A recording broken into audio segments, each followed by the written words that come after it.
আমরা আসলে ব্যবসা শুরু করি মোটিভেশন। মোটিভেশনের চেয়ে সবচেয়ে বেশি যে জিনিসটা কাজ করে সেটা হচ্ছে ডিসিপ্লিন। লাক ফেভার বলতে কোনো কিছু নাই। যখন অনেক দিনের পরিশ্রম একটা ভালো অপরচুনিটি পায়, ওইটাকে আমরা বেসিক্যালি লাক ফেভার করা বলি। অনেক মানুষ ব্যবসা শুরু করে কিন্তু আল্টিমেটলি আসলে পরে আর ওই ব্যবসাতে টিকে থাকতে পারে না।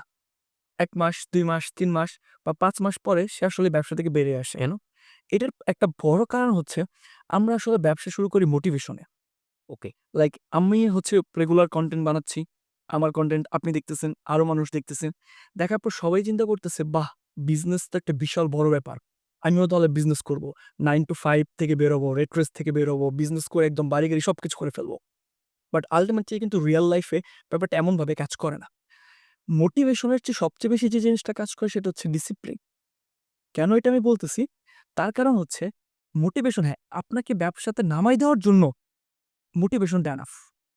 যে আপনি চাকরি থেকে গিয়ে ব্যবসা করবেন বা করবেন না দ্বিধাদ্বন্দ্বে আছেন। তখন আমি আপনাকে মোটিভেট করলে আপনি বিজনেসে নামতে পারবেন। কিন্তু ওই মোটিভেশনের পিছনে যদি আমি আপনাকে বিজনেস গাইডলাইনসটা না দিতে পারি, আপনার যদি একটা প্রপার স্ট্র্যাটেজি না থাকে, আপনি যদি প্রপার গাইডলাইন না পান যে কিভাবে স্টেপ বাই স্টেপ আপনাকে আগাইতে হবে, তাহলে আপনি কিছুদিন পর সত্যি অর্থেই ঝরে যাবেন। এটার একটা বড় পার্সপেক্টিভ যদি আপনি দেখেন, সেটা হচ্ছে অনেকেই আমি কখনো এভাবে ইন্সপায়ার করি না মানুষকে যে আপনি চাকরি ছেড়ে দিয়ে ব্যবসাতে চলে আসেন। আমার পরামর্শ হচ্ছে আপনি চাকরি করতেছেন, কালকে আপনি একটা ব্যবসা শুরু করতে চান, আপনি আজকেই চাকরি থেকে কুইট করবেন না। আপনি ব্যবসাটা সম্পর্কে জানেন, বুঝেন, দেখেন সত্যিকার অর্থে আপনার জন্য কি ব্যবসা কিনা। শুধুমাত্র মোটিভেটেড হয়ে ব্যবসা শুরু করবেন না। আপনি ব্যবসা শুরু করলেন। শুরুতে তো আপনি কোটি, কোটি টাকা প্রফিট করবেন না। আপনি একটা যৎ সামান্য টাকা প্রফিট করতেছেন। ওকে বুঝতেছেন ব্যবসাটা। শুরুতে বড় আকারে না, ছোট আকারে শুরু করেন। আপনি দেখতেছেন যে আপনি চাকরি করে যে টাকা ইনকাম করতে পারছেন, আপনার ব্যবসা থেকে সেম অ্যামাউন্ট অফ মানি লাভ হচ্ছে, নট রেভিনিউ লাভ হচ্ছে। তার মানে এখন কিন্তু এই ব্যবসাটা আপনার চাকরিকে রিপ্লেস করার জায়গায় আছে। এখন কি আপনি চাকরি ছেড়ে দিবেন? না। আপনি এই ব্যবসা থেকে প্রফিট করে 3 মান্থ অর 6 মান্থের একটা ইমার্জেন্সি ফান্ড বানাবেন। যে ওকে, কারণ ব্যবসা আপনি যেকোনো টাইমে লস খেতে পারেন।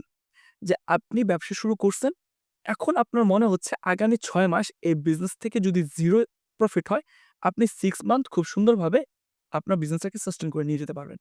এখন হচ্ছে আপনার ওই হাই টাইম, যেই টাইমে আপনি চাকরি কুইট করবেন। এই যে এখন যখন আপনি সেফ গেম খেলতেছেন, চাকরি করতেছেন, পাশাপাশি একটা আইডিয়া নিচ্ছেন, ছোট আকারে শুরু করতেছেন, ইমপ্লিমেশন করতেছেন, দেখতেছেন খুব সুন্দরভাবে এটা থেকে আস্তে, আস্তে প্রফিট হচ্ছে। দেন যদি আপনি এই স্ট্র্যাটেজি বা এই গাইডলাইন মেনে চলেন বা এই ডিসিপ্লিনটা যদি আপনি মেইনটেইন করে ধরে রাখতে পারেন, তাহলে আল্টিমেটলি আপনি যে রিস্কটার কথা বললেন বা উদ্যোক্তারা শুরু করতে পারে না নতুন অবস্থায়, এই প্রবলেমটা তখন থাকবে না। বাট আমরা জাস্ট মোটিভেটেড হই। আর আজকে দেখি জব কুইট করে ফেলি। কালকে আর জব দরকার নেই আমার। আমি ব্যবসা শুরু করে দিয়েছি একদম বিশাল বড় উদ্যোক্তা। এই ফ্যান্সি ব্যাপারগুলো থেকে একটু বেরিয়ে আসতে হবে। বেশিরভাগ উদ্যোক্তারা এটাই চিন্তা করে যে অমুক তো অনেক বড় হয়েছে। সো ভরার বাজার বিডি জামশেদ মজুমদার ভাই তো অনেক বড় হয়ে গেছে। এখন একটা এরকম একটা পেজ শুরু করব, ন্যাচারাল প্রোডাক্ট বানাবো, ভিডিও-টিডিও করব, জাস্ট আমার হয়ে যাবে। বাট দিন শেষে দেখা যায় কি কিছুই হচ্ছে না। পরে হচ্ছে গিয়ে ওরা চিন্তা করে হয়তোবা আ তাদের লাক ছিল, হয়তোবা আমার লাক নাই। লাক বা তকদির বলে একটা ব্যাপার আছে। কিন্তু আমরা যে জিনিসটাকে বলি যে লাক ফেভার করছে, লাইক ধরেন আমার এই যে আমি হয়তোবা এই পডকাস্টে আসতে পারতেছি, বিজনেস নিয়ে কাজ করতেছি। হয়তোবা আপনার আমার যারা কনটেন্ট দেখে, লাইফস্টাইল দেখতেছে, বাহ!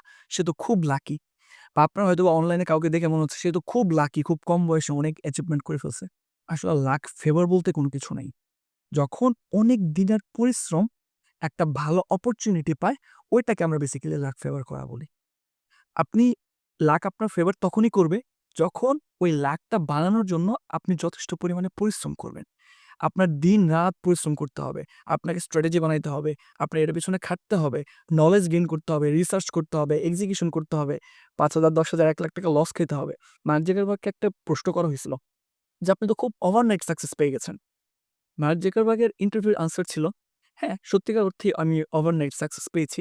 কিন্তু এই নাইটটা অনেক লম্বা ছিল।" সো আমরা যেটাকে আসলে ওভারনাইট সাকসেস বলি, লাক ফেভার করা বলি, এটা আসলে এরকম না। অনেক দিনের পরিশ্রম আসলে একটা অপরচুনিটি খুঁজতে থাকে, যেটা আল্টিমেটলি সে পেয়ে যায়।